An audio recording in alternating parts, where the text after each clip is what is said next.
बिलासपुर में कांग्रेस विधायक शैलेश पांडे ने गृह मंत्री के सामने ही पुलिस विभाग पर पैसे लेने के खुले आरोप लगा दिए। कांग्रेस विधायक के बयान पर प्रदेश अध्यक्ष मोहन मरकाम ने नेताओं कार्यकर्ताओं को पार्टी फोरम पर बात रखने की नसीहत दी, तो विपक्ष ने तंज कसने में देर न की। बीजेपी भले ही कांग्रेस विधायक के बयान पर सरकार को घेरती हो, लेकिन खुद पार्टी के वरिष्ठ नेता पार्टी के प्रति अपनी नाराजगी जाहिर करके दिक्कत में डालते हैं। एक रिपोर्ट देखिए।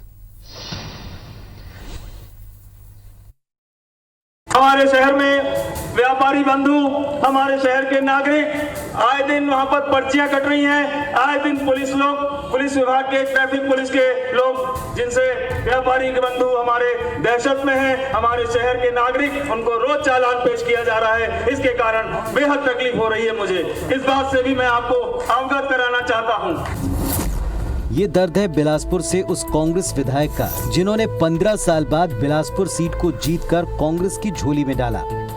ये तकलीफ है पहली बार विधायक बने शैलेश पांडे की, जिन्होंने पुलिस विभाग की कार्यशैली पर सवाल उठाए। सरकंडा और तारबहार थाने के वर्चुअल उद्घाटन के मौके पर शैलेश पांडे ने गृह मंत्री ताम्रध्वज साहू के सामने ही पुलिस विभाग पर सभी कामों के लिए पैसे मांगने का आरोप लगाया। मंच से उन्होंने पुलिस पर तंज कसते हुए कहा कि क्यों ना थाने के बाहर एक रेड लिस्ट चिपका दी जाए। बात को बढ़ता देख मंच पर मौजूद गृह मंत्री ताम्रध्वज साहू ने मामले में जांच कराने की बात कही। शैलेश जी, थाना भवन का उद्घाटन है। थाना भवन के उद्घाटन में अपने आप को सीमित रख के बोले तो ज्यादा अच्छा है। जो आपको शिकायत है रिटर्न में दे दें, मैं जांच करवा दूंगा। सूबे में 15 साल बाद सत्ता में लौटी कांग्रेस के नेताओं और कार्यकर्ताओं में असंतोष का ये पहला मामला नहीं है। शैलेश पांडे के अलावा तखतपुर विधायक रश्मि सिंह भी बीते दिनों पुलिस की कार्रवाई पर सवाल उठा चुकी हैं। कांग्रेस विधायक का बयान सामने आने के बाद पार्टी की प्रदेश इकाई ने कांग्रेस नेता और कार्यकर्ताओं को अपनी बात पार्टी फोरम पर रखने की नसीहत दी।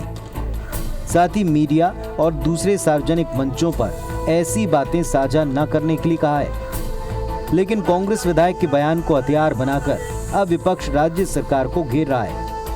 निवेदन करना चाहता हूं कि आप लोग जो भी घर की बात है, मोहन मरकाम से कोई तकलीफ है, हमारे संगठन के लोगों से कोई तकलीफ है, विधायकों से तकलीफ है, घर की बात हम घर में कहें, मीडिया में कोई सार्वजनिक बात ना हुआ है। मैं निवेदन के साथ आग्रह करना चाहता हूँ। भावना में कभी कभी ऐसी बातें हो जाती हैं जो अनुशासन के दायरे के भी बाहर हो जाती हैं और अच्छा भी नहीं दिखता है। अगर माध्यम है, हमारे पास रास्ते हैं जहां अपनी बातें रख सकते हैं, तो ज़रूर उसको अपनाना चाहिए।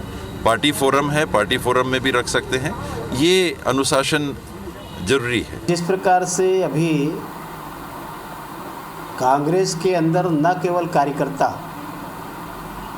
बल्कि जनप्रतिनिधि, विधायक मुखर होकर के जिस बात को रख रहे हैं, वास्तविक में ये प्रदेश के लिए एक चिंता का विषय है। वैसे सत्ताधारी पार्टी के नेताओं के साथ साथ विपक्ष के नेताओं का दर्द भी कम नहीं है। बीते दिनों बीजेपी के प्रशिक्षण शिविर में पूर्व गृह मंत्री ननकीराम कंवर ने सवाल उठाया कि जब बीजेपी सरकार ने 15 साल विकास का काम किया तो पार्टी हार क्यों गई। इस पर बीजेपी आलाकमान ने नेताओं को धीरज रखने को कहा।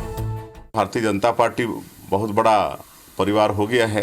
एक परिवार में भी सब आदमी संतुष्ट नहीं रहते हैं। इसका मतलब ये नहीं होता है कि वो परिवार से अलग हो जाते हैं। जो परिवार का मुखिया रहता है, किसी को कुछ शंका भी रहता है तो उसका समाधान भी करता है, उसको समझाई देने का प्रयास भी करता है। तो ऐसा कोई कुछ भारतीय जनता पार्टी में नहीं है, सब ठीक ठाक है। भारतीय जनता पार्टी तो विपक्ष में है, विपक्ष में तो ये सब चलते रहता है, पर सरकार का तो परफॉर्मेंस दिखना चाहिए ना। और सरकार का कोई परफॉर्मेंस नहीं दिखता है। हर चीज की तुलना बीजेपी के 15 साल की बीजेपी से क्या लेना देना। सरकार अभी कांग्रेस की, जनता ने कांग्रेस को जिताया है, इसलिए कांग्रेस की जिम्मेदारी है कि वो अपने जनता की जो रिस्पॉन्सिबिलिटी है उसको पूरा करे।